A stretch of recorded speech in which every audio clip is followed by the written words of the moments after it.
Boa noite, caros ouvintes. Estamos começando nesta quinta-feira, 22 de janeiro de 2026, em nome do Pai, do Filho e do Espírito Santo, o programa Kairos, Tempo de Graça, de número 1016. Eu sou Paulo Miziari e ficaremos juntos até as 9h30 da noite nos 1.600 kHz, AM da Rádio 9 de Julho. Nos trabalhos técnicos, o meu amigo Michel Silva, grande Michel. Boa noite. Quero agradecer demais à Paróquia Nossa Senhora do Brasil por manter esse nosso programa no ar e quero agradecer a você de uma maneira muito especial por estar sempre conosco, por rezar pelo programa, por participar do programa, por perseverar nesse nosso estudo. Muito obrigado, gente. Do fundo do meu coração, muito obrigado por essa realidade, né? De viver na graça de Deus, de buscar essa, como que eu posso falar, né? De buscar esse conhecimento, essa vida, né? Essa vida na graça. Então,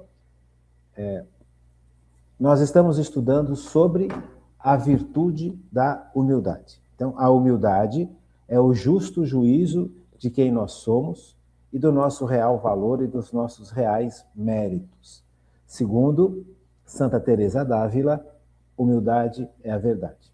Só que quando nós nos deparamos com a nossa verdade real, verdade real, que somos criaturas, nós não aceitamos.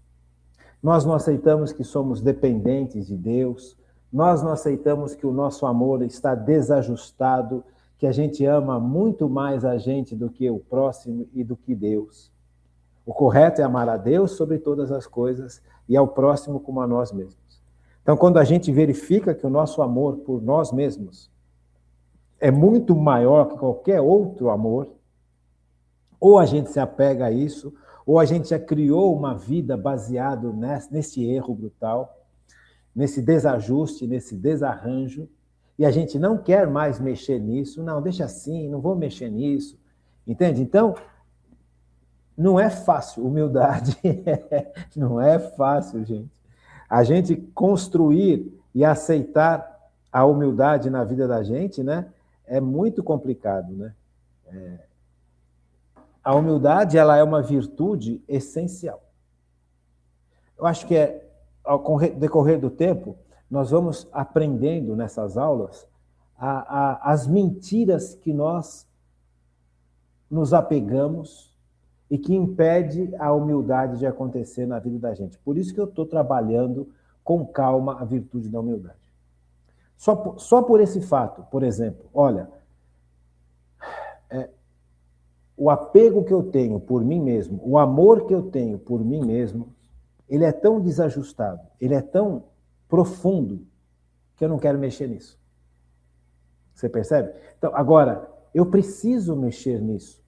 Eu preciso deixar que o Espírito Santo reequilibre a minha capacidade de amar, reequilibre a minha capacidade humana de amar e me dê forças para que eu possa, reequilibrado, amar como Deus quer que eu ame, que é a virtude da caridade. Nós não conseguimos amar o tempo inteiro. Eu preciso da força de Deus em meu favor para que eu consiga amar como Deus quer que eu ame o tempo inteiro.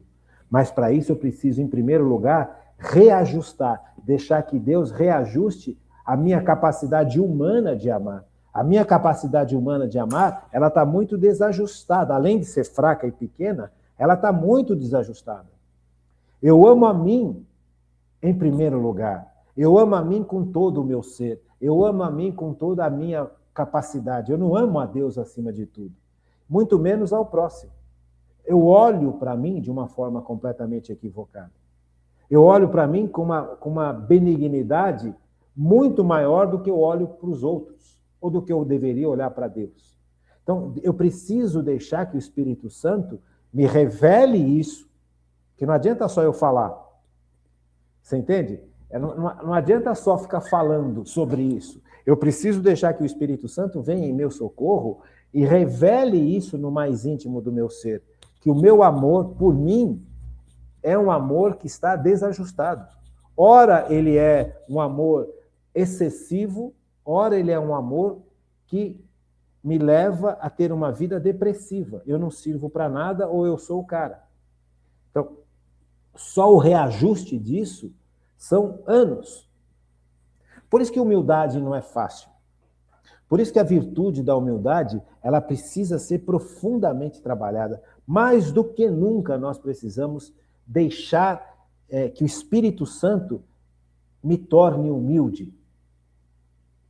Mais do que nunca eu preciso estar perto da igreja, dos sacramentos da igreja, para eu ter correção, para eu ser corrigido, aceitar ser corrigido e ter forças para suportar essa correção. Quando eu descubro que meu amor por mim é fruto de um monte de problemas que eu causo, nossa, cai o mundo, gente. Porque nós construímos o nosso mundo em cima de um amor desajustado sobre nós mesmos. Então, quando eu percebo que eu não tenho todas as razões do mundo, quando eu percebo que muito dos meus ideais, muito das minhas propostas, muito das minhas percepções estão equivocadas, nossa Senhora. Então, por isso que Deus vai corrigindo aos poucos. Porque se nós víssemos claramente todos os erros que cometemos, nós não suportaríamos. É impossível. Por quê? Porque justamente esse ponto ele é essencial. O pecado original, já é a quarta ou quinta vez que eu explico isso para vocês. Mas tem que ficar claro no coração da gente isso. O pecado original e os nossos pecados desajustaram a nossa capacidade de amar. O correto para a nossa capacidade humana de amar é amar a Deus sobre todas as coisas e ao próximo como a mim mesmo. Veja, mas para eu continuar amando a Deus sobre todas as coisas e ao próximo como a mim mesmo, só com o meu amor humano é impossível. Então eu preciso da ação da graça que me santifica. Mas para chegar nesse nível de amar a Deus sobre todas as coisas e ao próximo como a mim mesmo, são anos e anos de cura interior. Por isso que eu estou trabalhando a virtude da humildade com muitos programas e teremos muitos outros programas. Porque é cura interior, porque é transformação pessoal, é reencontro comigo mesmo, aquele ser que Deus criou, não aquele ser que o pecado desajustou. Então veja, na aula passada nós vimos que um sentido claro de que eu vivo, que eu já estou começando a viver a humildade, é a docilidade. Docilidade é a capacidade de ensinar e de ouvir conselhos. É a capacidade de ser ensinado e de ouvir conselhos. Então, a docilidade é a capacidade que eu tenho de ser ensinado e de ouvir conselhos. Por que isso é importante? Porque o ser humano aprende todo dia. Nós, humanamente falando, temos uma reserva de aprendizado infinita. É impressionante isso. Conhecimento não ocupa lugar.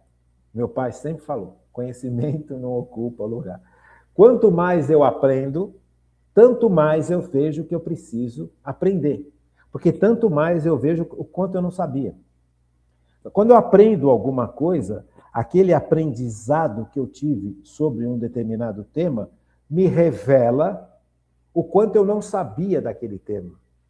E muitas vezes eu acho que eu sei bastante sobre aquele tema. Isso é sério, viu, gente? Parece que não, mas isso é seríssimo.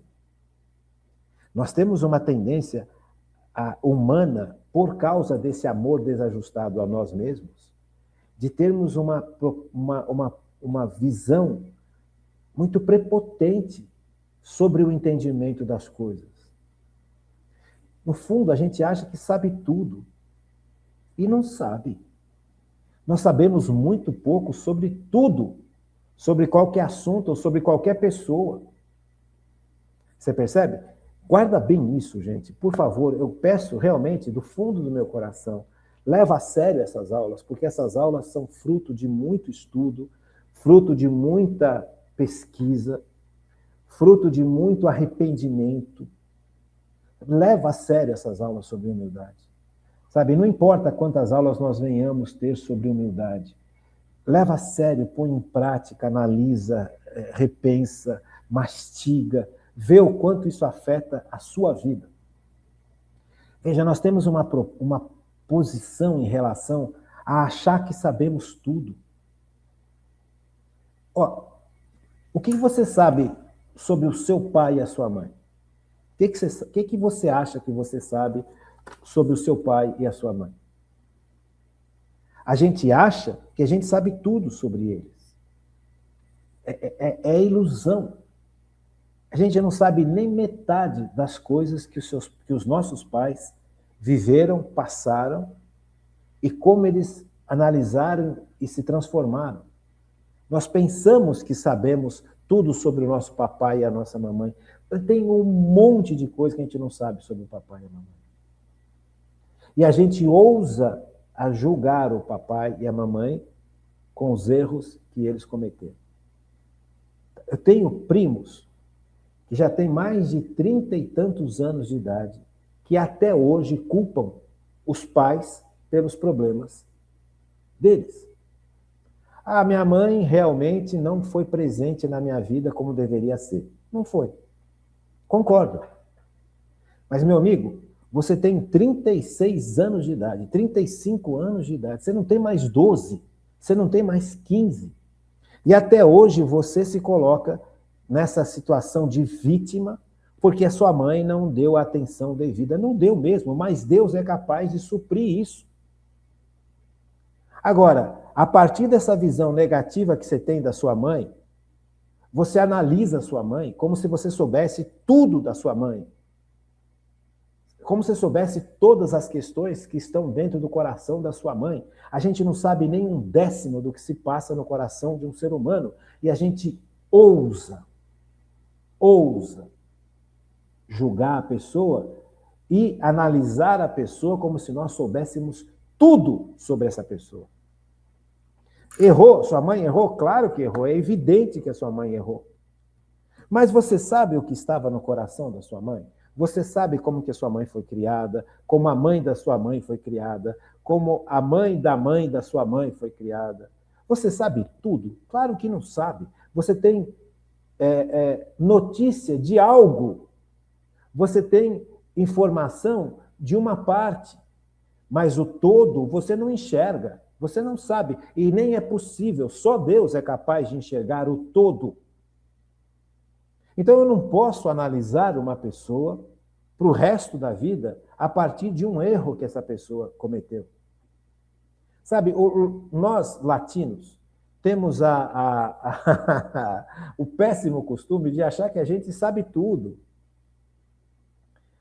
Veja, você está gripado, sempre chega uma tia e fala, olha, eu tenho um remedinho fantástico para sua gripe. Mel, agrião e não sei o quê. Toma, põe um pouquinho de alho, porque não sei o quê. Gente, a gente tem resposta para tudo. A gente não sabe nada. Você não sabe o que compõe, do que é feito o alho, quais são os elementos que estão no alho, quais são os elementos que estão no agrião, quais são os elementos que estão no mel. A gente não sabe nada. Você não sabe, eu não sei. A gente não consegue saber tudo. Então a gente acha que aquilo vai fazer bem, porque fez bem para alguém. Mas cada organismo é um organismo. Cada psique é um psique. Eu não tenho todos os remédios para todo mundo. Eu volto a falar isso para vocês e falo constantemente, quantas vezes forem necessárias. Não existe varinha de condão, não existe Cinderela, não existe princesa no sentido de cura, de pim, pronto, está tudo resolvido. Cada caso é um caso, cada situação é uma situação. Só que essa tendência orgulhosa que todos nós carregamos de achar que sabemos tudo sobre as pessoas e sobre os fatos, sobre a realidade, sobre as situações, a gente dá palpite em tudo. Veja, tem gente que abre o Google e vem dar palpite sobre tratamento de canal. Desculpa, eu tenho 40 anos de formado. 40 anos de formado. Fiz 4 anos de faculdade integral, o dia inteiro na faculdade. Sou especialista pela Fundação da USP, em canal. Posso não saber tudo, mas eu tenho 40 anos e uma especialização para me guiar diante de uma série de situações que chegam para o meu consultório, ou que eu vou ter que fazer no consultório dos meus colegas, quando tem paciente, né? Porque nessa crise brutal que a gente vive, tá difícil pra caramba. Então, quando chega um caso, poxa vida, são 40 anos. Eu cheguei no ápice da minha profissão no sentido de conhecimento. E mesmo sendo especialista com 40 anos de formado, tem um monte de casos de canal que eu apanho, porque cada dente é um dente. Eu não posso partir do pressuposto que eu já abri centenas de dentes para fazer canal, que eu já sei tudo, não sei nada. Perto da natureza, da anatomia de dente que chega cada dia diferente para mim. Um dente meu desse lado, um molar inferior, é diferente. Por mais que seja parecido com o dente do outro lado, é outro dente com outras características e com uma anatomia semelhante. Não igual. Então, cada dente que aparece para mim tem uma anatomia específica. Eu tenho ideia, graças a Deus, depois de 40 anos de trabalho e de estudo, do geral da anatomia. A anatomia é mais ou menos assim. Mas cada dente é um dente. Então, eu não posso ir para o dente, que eu vou tratar o canal, achando que eu sei perfeitamente todas as anatomias de todos os dentes, porque eu não sei. Tem dente que eu vou descobrir a anatomia mexendo. Eu sei, de uma forma geral, que o molar tem X raízes, cada raiz tem 1 ou 2 canais, então eu sei que aquele dente vai ter pelo menos uns 4 canais. O molar superior tem 3 raízes, com certeza nessas 3 raízes eu vou encontrar 4 canais, em 80% das vezes. Só que quantos molares eu fui abrir na minha vida? Eu abri, e cadê o 4º canal? Não acho. Está escondido. Está do meio para baixo. Como que eu vou encontrar isso? Humanamente é impossível. Só com exames específicos. Então eu vou fazer o canal, de repente passa 6 meses, o paciente volta com dor. Olha, doutor, está doendo o dente que você mexeu. Ah, vamos tirar uma radiografia e vamos fazer uma tomografia. Vamos fazer uma tomografia desse dente. E a tomografia desse dente me revela que existe um 4º canal no meio da raiz, do meio para baixo. Como é que eu vou acessar esse canal? É praticamente impossível. Mas com a tomografia eu descubro que tem esse 4º canal e eu vou tentar acessar esse 4º canal que está escondido do meio da raiz para baixo. Já peguei 2, 3 casos assim. Dentre centenas que a gente atende.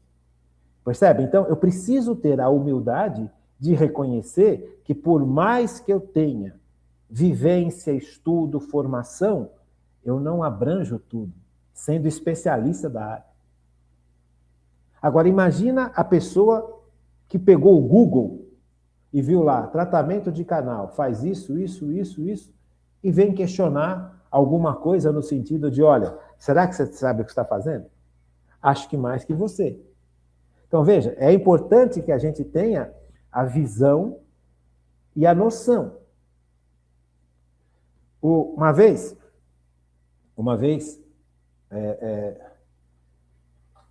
o meu pai contava uma história que acho que era o pai dele ou o avô dele, não me lembro. Acho que era o avô dele, que veio para o Brasil, do Líbano, não falava uma palavra em português. Ele precisava sustentar a família. Tinha um monte de filho e tudo mais, filho e filha. Então ele foi mascatear. Mascatear é você comprar as coisas e vender por esse interiorzão do Brasil. Por esse interiorzão do Brasil. E aí esse meu bisavô, ele uma vez foi numa fazenda, pelos interiores e tal, e ele vendia um monte de produtos, um monte de loções e tudo mais, né? Ele já tinha começado a aprender a falar um pouco português. E ele chegou numa dessas fazendas muito antigas e muito ricas e muito grandes, e o dono da fazenda estava para morrer, passando mal pra caramba. E todo mundo no quarto, todo mundo fechado, aquele cheiro horrível, mau cheiro, uma falta de limpeza imensa. E o meu bisavô muito esperto, falou, não, abre janela, abre tudo, abre, lava ele, lava, limpa bem ele, sabe? E deu um chá de alguma coisa lá para ele. E esse homem melhorou. Veja, é a única informação que eu tenho do meu bisavô, ou do meu tataravô, sei lá. Eu nem sei quem é esse homem. Eu não tenho imagem de quem é esse homem. E esse homem é o meu tataravô. Sabe? Esse homem tem uma história importante na vida da família. Esse homem tomou decisões que afetam a minha vida até hoje. Eu não tenho a menor noção de quem ele é. Como é que eu posso julgar esse homem? Como é que eu posso falar, olha, ele deveria, depois de ter ganho o dinheiro que ele ganhou, porque ele ganhou muito dinheiro, ele deveria ter feito isso, ter comprado mais propriedade, ter feito mais não sei o quê, e acabou perdendo tudo. É a história dele. Quem sou eu para julgar? Se eu não sei nada dele. Então, não só eu não sei nada dele, e aqui vem um ponto que é importantíssimo. Quando a gente não sabe nada da pessoa, ao invés da gente se calar, ao invés da gente ficar na nossa e pedir para que Deus me ilumine, Senhor, me ilumine sobre essa pessoa, me ilumine sobre essa situação que essa pessoa causou. Eu vou analisar sem ter todas as informações, sem ter 1/10 das informações, eu vou julgar essa pessoa, falar mal dessa pessoa, vou concluir que essa pessoa fez um monte de coisa errada e eu não sei nada dessa pessoa. Sabe? E aqueles pontos que eu não sei, eu substituo pelo que eu acho. Eu acho que essa pessoa deveria ser assim, assim, assado. Então tem um monte de coisa que eu não sei sobre essa pessoa e ao invés de reconhecer o que eu não sei sobre essa pessoa e calar minha boca e rezar por essa pessoa, eu vou construir uma imagem dessa pessoa de acordo com o que eu acho, de acordo com o que eu vejo, de acordo com o que eu imagino, de acordo com o que eu suponho. Veja, quanto orgulho tem aqui. Eu não sei nada dessa pessoa, a não ser o que eu suponho.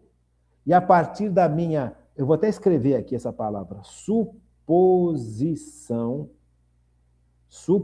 E a partir da minha suposição, eu construo uma imagem dessa pessoa. Percebe? Isso chama-se orgulho. Orgulho. Docilidade, gente. Docilidade é importantíssima. A docilidade é sinal de humildade, a capacidade de aprender e de receber conselhos, porque eu não sei quase nada. Veja, é uma capacidade bonita da gente construir. Bonita. Então, eu não sei nada sobre o meu bisavô, o meu tataravô, que eu acabei de falar para vocês, que era mascate, que salvou a vida desse fazendeiro. Ele salvou a vida desse fazendeiro por bom senso, porque ele não tinha conhecimento de medicina, ele não tinha conhecimento de nada, só que a vivência desse homem fez ele perceber que, sabe, vamos abrir janela, vamos tomar banho, vamos lavar, vamos cuidar, é instintivo do ser humano. Ele agiu de forma instintiva e salvou a vida daquele fazendeiro que estava morrendo. Talvez uma infecção, talvez uma virose, alguma coisa mais simples, não era nada muito grave, mas naqueles tempos antigos, sem higiene, sem o mínimo, morria. Porque você não tinha uma medicação adequada, você não tinha vacinas adequadas, você não tinha nada. Então, o que ele fez?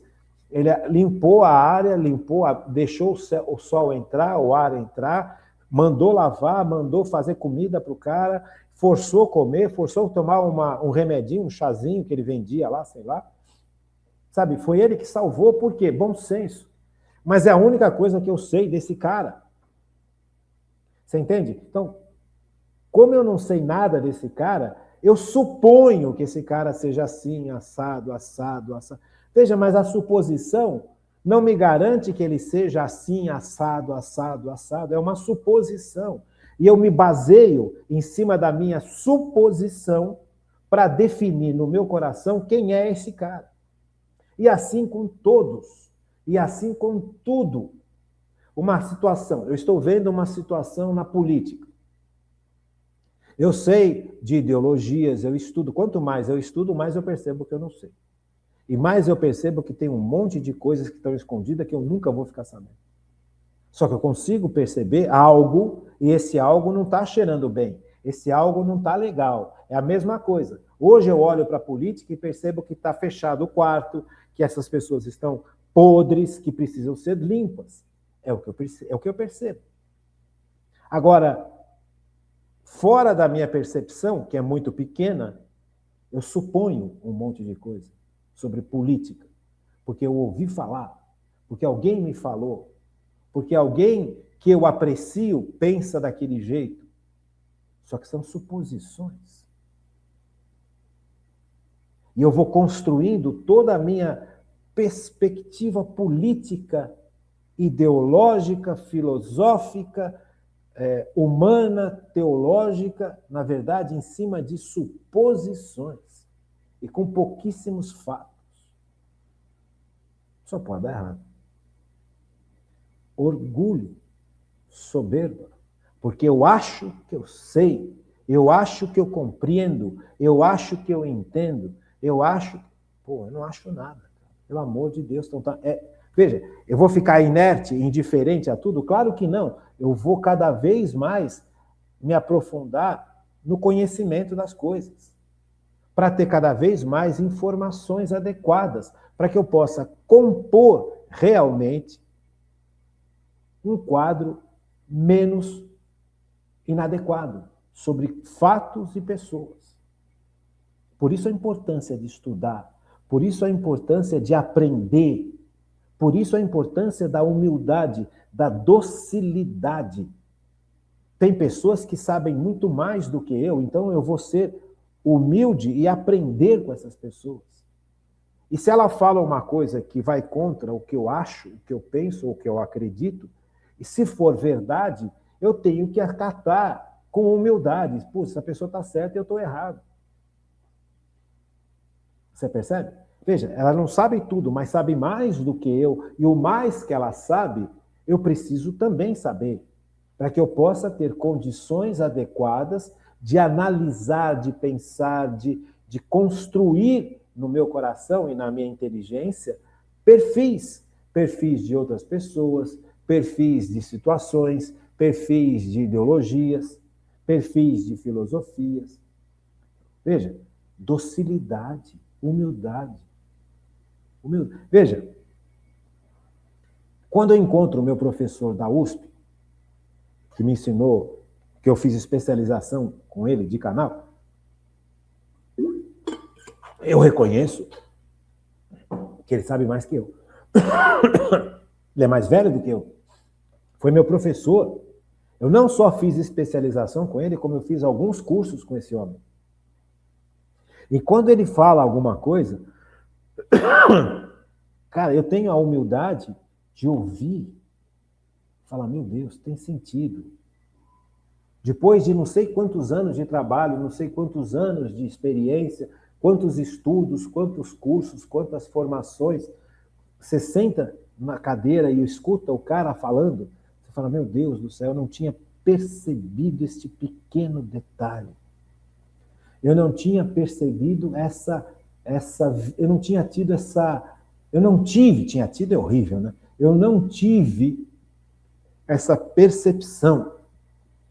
Não tive. E agora eu tenho. Sabe, uma das coisas que me fez ir muito bem na especialização de canal, modéstias, sem falsa modéstia, foi a humildade. A humildade a gente vai aprendendo. a gente vai adquirindo, a gente vai lutando com a graça e com a vontade. É um processo. Veja, quando eu fui fazer a especialização, já fui bem mais velho fazer a especialização. Porque eu vivi muito a clínica, odontológica, com todas as dificuldades, com todos os erros e com todos os acertos, sem falsidade, sem mentira. Eu percebia os meus limites, eu percebia os meus erros, eu percebia as minhas fragilidades e ia estudar. Então, quando eu fui fazer especialização, é porque eu já tinha muitos anos de odontologia nas minhas costas, muitos anos. Eu fui fazer especialização tarde, porque eu gosto da clínica. Eu não queria ficar só numa área, eu gosto da clínica geral.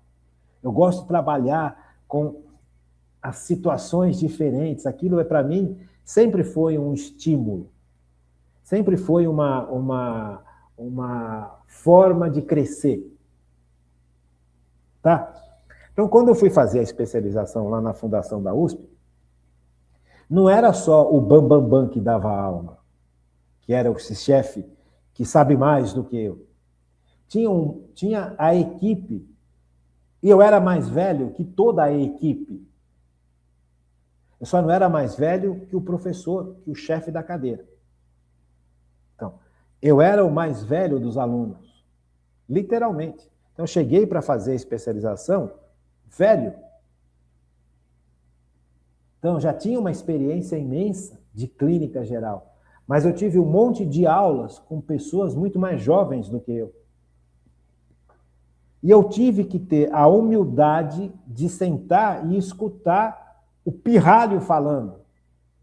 E quando você tem a humildade de escutar o pirralho falando, desculpa falar desse jeito, mas você olha e ouve, você fala, puxa, também eu não tinha percebido isso.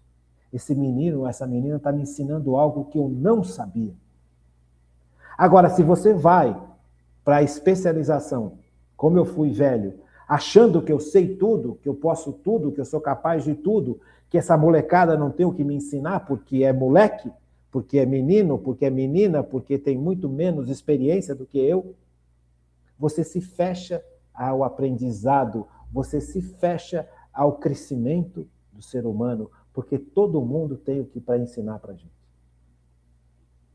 Então, docilidade. É fácil? Claro que não.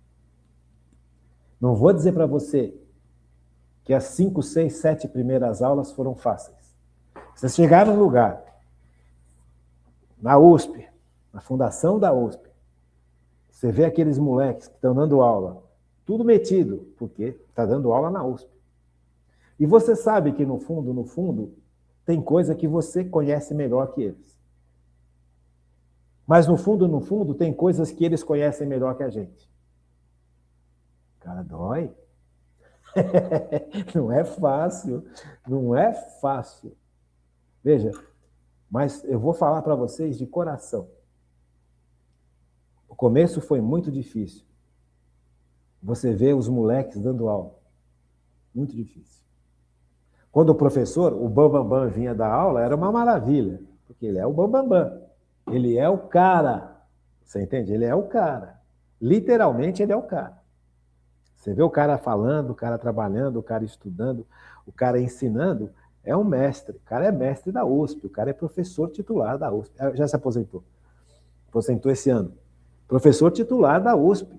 Gente, pelo amor de Deus, o cara é um mestre. Tudo bem, vamos ouvir. Ouvir com boa vontade. Mas quando vinha o auxiliar, o chefe, o moleque ou a moleca que vinha dar aula, está dando aula porque tem competência para isso, tem conhecimento para isso, tem capacidade para isso. Vamos pôr a violinha no seu lugar, vamos sentar e ouvir, porque alguma coisa você vai aprender. Batata. Batata.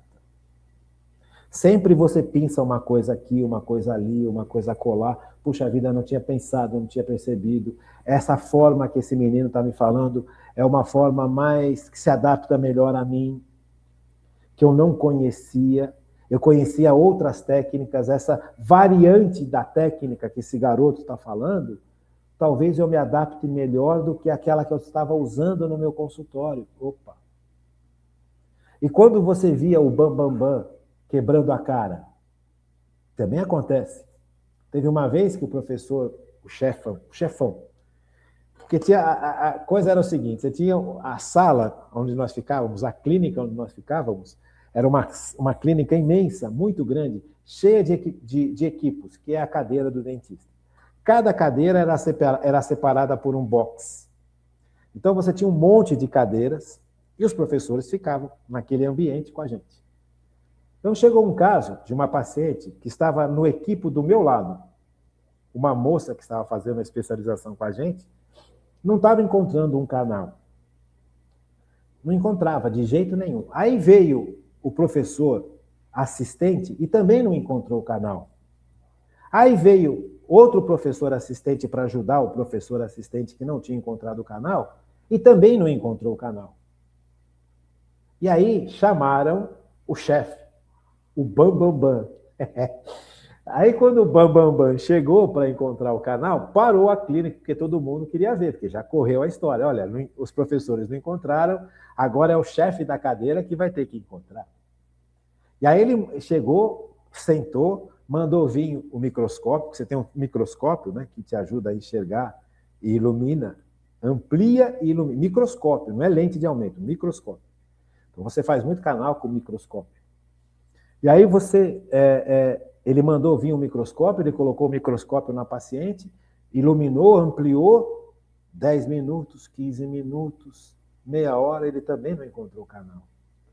Já estava acabando o horário da clínica, ele mandou fechar, falou, na próxima aula, marca ela para mim que nós vamos trabalhar junto com ela. Ninguém marcou pacientes, todo mundo só ficou para ver o professor acessar o canal, encontrar o canal que ninguém estava encontrando. O chefe dos chefes, o Bam. E aí ele sentou na próxima aula, anestesiou a paciente, isolou a paciente, ficou só o dente para fora, o microscópio e tal, e começou. Depois ele ficou 1 hora procurando o canal com microscópio, com luz, o microscópio tem uma luz forte em cima do dente. E não encontrou. Ele falou, olha, esse canal aqui, esse dente não tem esse canal, esse dente está perdido, pode encaminhar para a cirurgia que não tem o que fazer com esse dente. Se a gente não encontra o canal, não tem como limpar o canal e salvar o dente. Esse dente está perdido.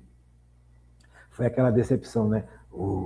Todo mundo ficou triste. O professor, o bambambam dos bambambans não encontrou o canal.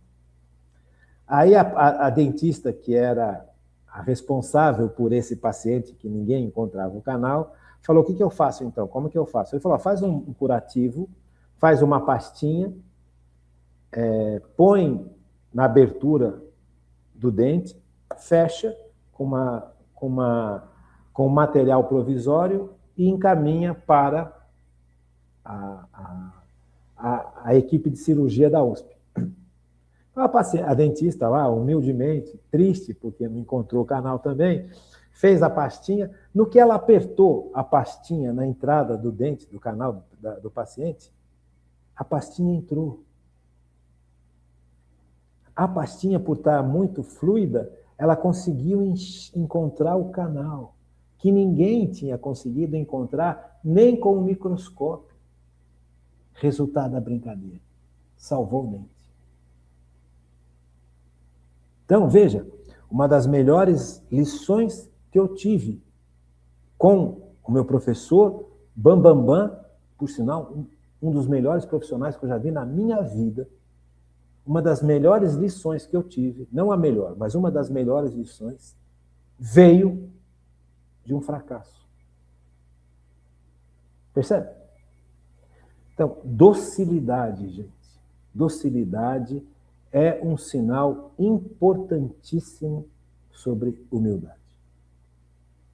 Se eu não tenho docilidade, ou seja, se eu não tenho a consciência de que eu preciso, como é que se fala? Que eu preciso aprender e que eu preciso, e que eu estou aberto a esse aprendizado e que eu tenho a possibilidade de ouvir conselhos, eu estou muito distante da humildade. Tá bom? Vamos fazer uma paradinha e daqui a pouco a gente continua, tá bom? Vamos lá. Então aqui, ó, vamos voltar? Vamos estudar outra característica real da humildade para a gente começar a perceber se nós estamos humildes ou se precisamos deixar que o Espírito Santo nos torne cada vez mais humildes. Vamos lá. Já vimos que uma das características da humildade é a docilidade. Agora vamos ver uma outra característica da humildade, que é a gratidão. Olha, que palavra linda! E olha que definição bacana sobre gratidão. Gratidão, como a humildade sabe que tudo é graça, a pessoa grata vive em constante agradecimento. Gratidão não é só uma sensação momentânea. Alguém fez algo bom para mim. Por exemplo, eu estou com dificuldades na aula de matemática. Não estou entendendo. Já pedi para o professor, já falei, professor, não entendi o problema, não entendi como resolve o problema, não consigo entender. Aí o professor me explica de novo, o professor me explica mais uma vez e eu continuo não entendendo. Aí acabou a aula, o professor foi embora, bravo, porque ele acha que... Enfim. Aí chega aquele meu colega, ou aquela minha amiga, e fala, Paulo, vem cá, senta aqui. Você não está entendendo, mas eu vou tentar te explicar. Esse problema de matemática, o problema não está na conta, o problema está na situação que leva à conta. Você não está entendendo, é a situação que leva a chegar naquela conta, naquela fórmula. Eu vou te explicar. É assim, assado, assado, assado. Puxa vida, eu não tinha entendido, agora entendi perfeitamente. Agora, aplica a fórmula. Mas como é que eu vou aplicar a fórmula? Vamos aplicar a fórmula por causa disso, disso, disso e disso. Puxa vida, compreendi. Compreendi e sei fazer. Então vamos fazer um exercício?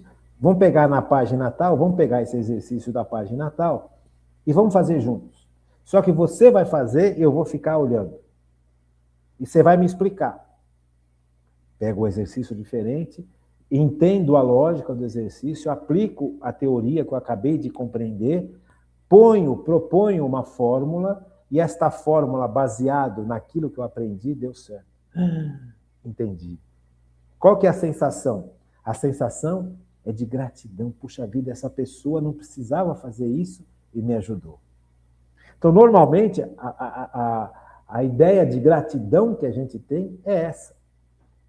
E que é boa, e que é importante, porque é uma realidade. Essa pessoa me ensinou. Veja, mas a gratidão, como conceito, é muito mais profundo do que isso. Porque o verdadeiro humilde é aquele que percebe que é criatura e que depende de Deus para tudo e que depende dos outros, não só de Deus. O ser humano é um ser gregário. Por isso que a soberba é terrível, porque o ser humano é um ser que foi criado para viver para Deus e viver em comunidade, em viver junto com outras pessoas. É assim que a gente cresce, é assim que a gente se desenvolve. Porque Deus, como Pai providente, derrama sobre nós tudo aquilo que a gente precisa constantemente. A minha inteligência não vem de mim, vem de Deus. A minha capacidade de pensar e de decidir foi dada por Deus. A minha capacidade de discernir caminhos não vem de mim, vem de Deus. O ar que eu respiro vem de Deus. A possibilidade de eu respirar esse ar vem de Deus. O fato de eu existir vem de Deus. Então eu percebo na humildade que eu dependo de Deus para tudo. Até o ato mais simples da minha existência, que é respirar, vem de Deus. Veja, a pessoa que morreu não respira mais. Aquela pessoa estava viva, eu não sei se você já conviveu com alguém que morreu próximo. É a sensação mais dolorosa que tem quando é alguém que a gente ama muito, um pai, uma mãe, um filho.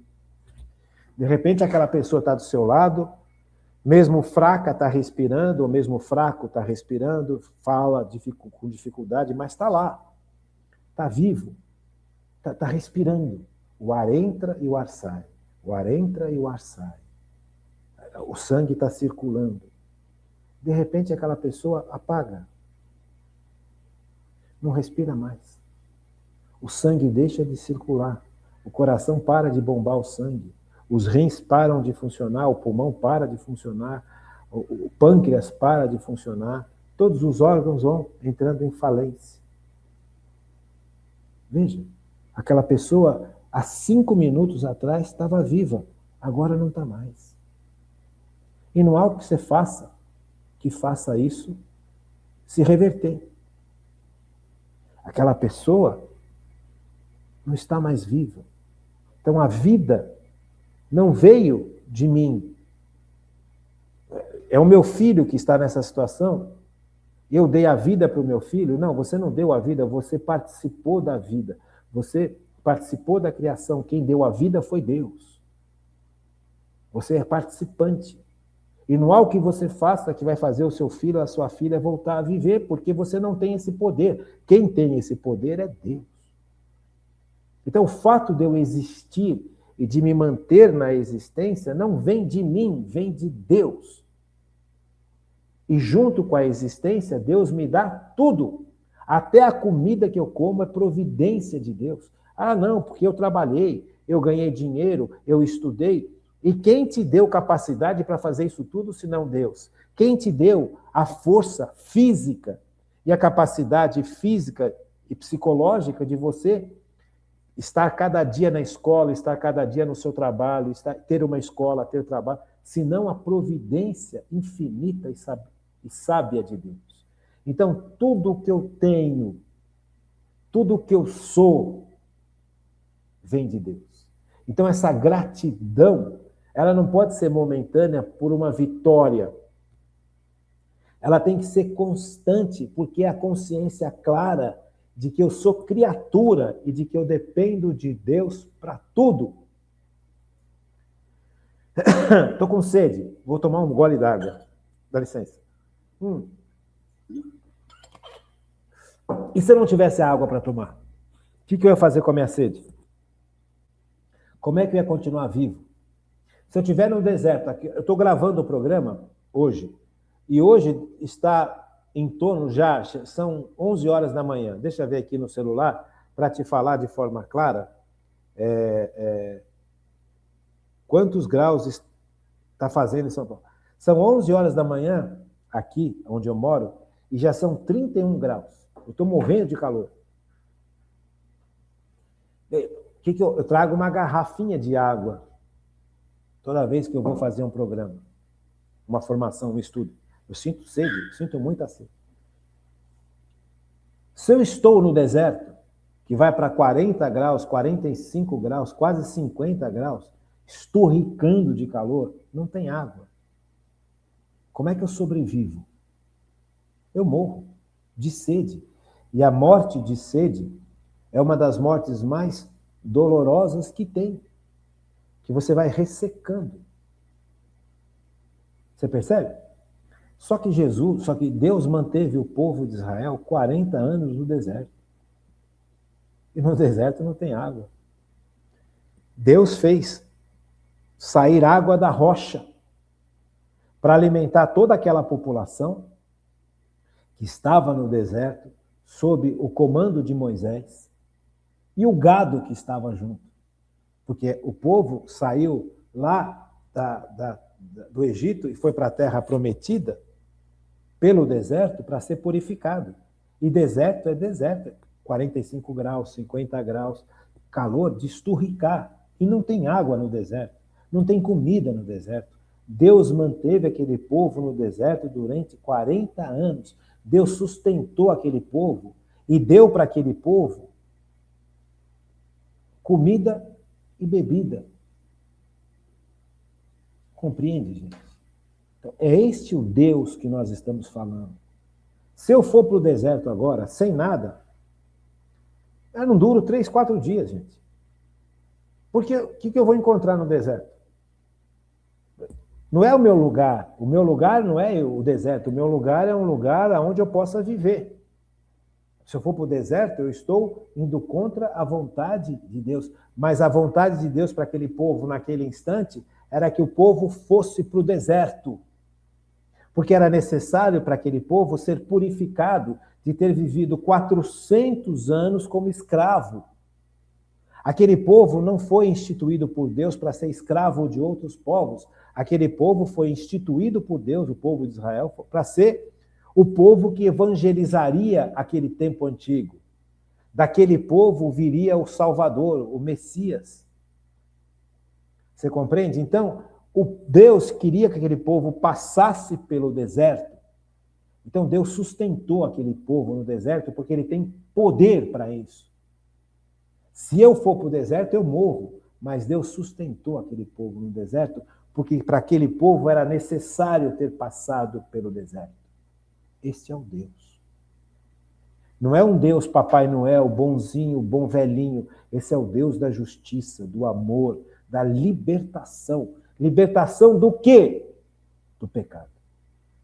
E das consequências do pecado. Então eu tenho que ter uma gratidão eterna por Deus, porque Deus não só fez esse povo passar pelo deserto para ser livre das consequências de ter vivido como escravo, mas para construir uma sociedade baseada nos 10 mandamentos. Sabe, quando Deus derrama para aquele povo, através de Moisés, os 10 mandamentos, aquele grupo se torna uma sociedade que não vive mais sobre as leis da escravidão, mas sobre os 10 mandamentos de Deus. Uma sociedade nova se formou no deserto. Veja, então, a humanidade tem que ter gratidão por essa ação que Deus realizou com o povo de Israel. Porque Deus fez o impossível. O nosso Deus é o Deus do possível, do natural, do impossível e do sobrenatural. Então, a gratidão que eu tenho para com Deus deve ser infinita, porque Deus enviou o seu, além de tudo isso, de ter me criado, de manter na existência, de me ter dado tudo, mandou o seu filho para morrer por nós numa cruz. Então, a minha gratidão para com Deus, ela tem que ser constante, eterna, diária, a cada momento. Eu tenho que ter gratidão com Deus a cada instante da minha vida. Eu estou trabalhando, estou aqui fazendo uma restauração no meu paciente. Ontem, estava trabalhando aqui depois na parte da tarde, atendi um primo meu que veio no consultório, que fazia muito tempo que eu não via, e voltou. Falei, nossa, que legal, que bom. Eu estava trabalhando com meu primo, fiz as restaurações, ouviu a história que ele me contou, porque ele passou por 2 anos aí muito difíceis, foram 2 anos muito difíceis, muito. Passou por doenças sérias, perdas sérias, enfim. E nós falamos, ouvi bastante, a gente conversou bastante, fiz o que eu tinha que fazer, restaurei os dentes que tinha que restaurar. Falei, olha, Paulo, eu preciso voltar, porque tem muita coisa que eu preciso fazer, minha esposa também, minha prima. Gente, eu estou sempre aqui, vocês é que se afastaram. Né? Eles foram embora, tal, e eu continuei minha vida. Fui fazer o que eu tinha que fazer, vim limpar o consultório, fui ver um pouco de televisão, e não pensei em Deus. Eu não tive gratidão. Porque eu sempre atendi esse meu primo, e ele se afastou de vez, ficou muito tempo sem aparecer, e de repente, do nada, ele apareceu. Se abriu comigo, conversou, me tratou bem pra caramba. Eu não tive gratidão, nem me lembrei de Deus. A hora que eu estava tratando e a hora que eu parei para pensar, puxa vida, eles voltaram. Que bom que voltaram. Quem que trouxe? Quem inspirou? Quem me deu capacidade de atendê-lo? Quem me deu capacidade de escutá-lo? Quem me deu a chance de ser de novo para esse casal um farol de Deus, se não Deus. E eu nem me lembrei de Deus. Como é que chama isso? Orgulho. Falta de gratidão. Por isso que Deus estabeleceu uma igreja. Porque nós somos fracos. Nós caímos em pecado constantemente. A palavra de Deus fala algo que é seríssimo. O justo peca 7 vezes ao dia. É uma forma, não é uma forma de matemática exata. Ah, pequei 7 vezes. Não é isso. O 7 é um número simbólico. O 7 significa muito. Então, o justo peca muito durante o dia. Justo, hein? Porque foi ajustado por Deus, amado por Deus, reconhece Deus, aceita Deus e mesmo assim peca 7 vezes ao dia. Imagine quando você não está ajustado por Deus, o quanto a gente peca. Então, diante dessas realidades, nós precisamos questionar. Estou questionando a mim com você. Eu não estou questionando você. Eu estou questionando a mim. Veja, eu fui ingrato com Deus em relação a esse meu primo. Porque eu não agradeci a Deus quando ele foi embora. Eu fui ver televisão, fui vir limpar o consultório, fui fazer um monte de outras coisas, eu nem me lembrei de Deus. Percebe? E eu ainda achei, puxa vida, ele reconheceu que uma série de coisas, tal, como se eu fosse algo. Eu não sou nada. Sem Deus eu não sou nada. Sem a ação de Deus em meu favor eu não sou nada. Sem a providência de Deus vindo ao meu lado, agindo em meu favor, eu não tenho nada, eu não sou capaz de nada. Sem a graça de Deus eu não sou nada. Você percebe? Nós entramos no automático. Nós vivemos como se nós fôssemos deuses. E toda hora isso se manifesta. Então, se eu não tenho a igreja para ir me confessar, eu vou acumulando pecado em cima de pecado. E pecado em cima de pecado gera mais pecado. Aí você fala, puxa vida, por que eu estou com tanta tentação na minha vida? Por que eu estou caindo tanto no mesmo pecado? Por que eu não estou equilibrado? Por que toda hora eu me irrito? Porque eu não vivo adequadamente. Sabe, eu não estou vivendo com a sabedoria que vem do alto. Eu não estou vivendo dócil à inspiração de Deus e, ao mesmo tempo, grato pela ação de Deus. A docilidade não está só no fato de eu reconhecer que eu preciso aprender a cada dia mais, que tem muita coisa que eu não sei, que tem muita coisa que eu preciso aprender de forma humana, mas a docilidade também está em como eu reajo em relação às inspirações de Deus. Docilidade e gratidão. Quando meu primo foi embora, se eu estivesse atento à ação do Espírito Santo, eu deveria ter parado um pouquinho antes de fazer qualquer coisa, entrado de novo no meu consultório e rezado pelo menos umas 2, 3 Ave-Marias. Por quê? Para eu poder colocar esse meu primo nas mãos de Deus. Para suplicar por esse meu primo. Para pedir por esse meu primo. Para fazer com que esse meu primo se volte para a religião verdadeira. Ele é de outra religião. É de uma religião completamente oposta a tudo que nós vivemos. Por isso que eu fiquei muito surpreso dele ter voltado. Eu sempre atendi esse meu primo, sempre. Família inteira, sempre atendi. Você percebe? Só que eles são de outras religiões, de outra religião, que vai contra a nossa religião. Então, para mim, foi uma surpresa ele parar de vir, porque ele sempre veio, de repente parou de vir, e de repente voltou a vir. Será que eu olhei para Deus? Será que eu fui dócil à inspiração de Deus ao ver esse meu primo voltar para o meu consultório? Não. Então eu faltei com a docilidade, eu faltei com a percepção, eu faltei com o caminho que Jesus queria que eu seguisse. Eu agi de forma orgulhosa e humana, mesmo tratando bem meu primo, mesmo fazendo muito bem feito, mesmo escutando ele. Você percebe? Eu não agi inspirado por Deus. Eu não fui dócil à inspiração que Deus estava derramando na minha inteligência. Eu agi por minha conta.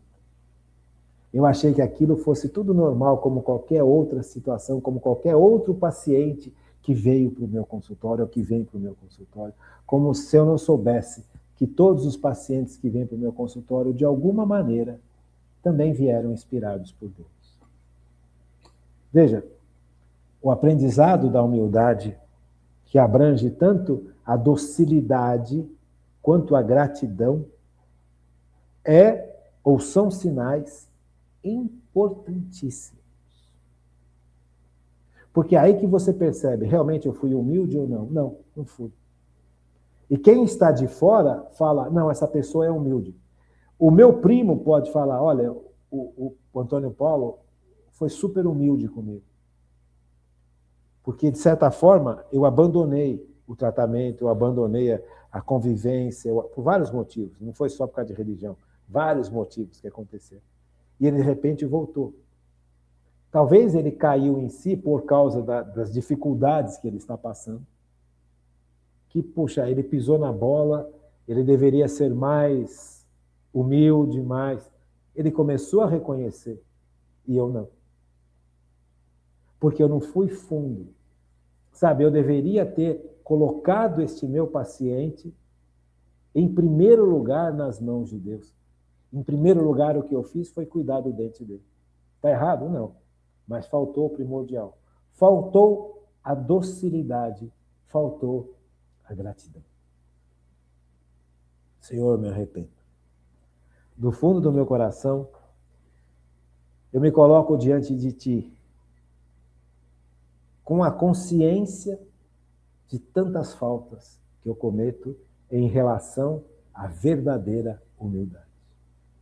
Que Deus tenha piedade de todos nós, que Deus, na sua infinita bondade, na sua infinita sabedoria, possa encontrar no meu coração lugar de ação e que, a partir do meu arrependimento sincero, Deus possa trabalhar cada vez mais em mim e que isso também possa acontecer na vida de vocês. Tá legal? Então, próxima aula, se Deus quiser, nós vamos falar mais um pouquinho sobre esses frutos práticos da humildade e perceber o quanto isso ajuda a gente a trabalhar a humildade. Ainda falta falar sobre paciência e desprendimento. Tá bom? Fiquem com Deus. Uma boa noite e até amanhã, se Deus quiser.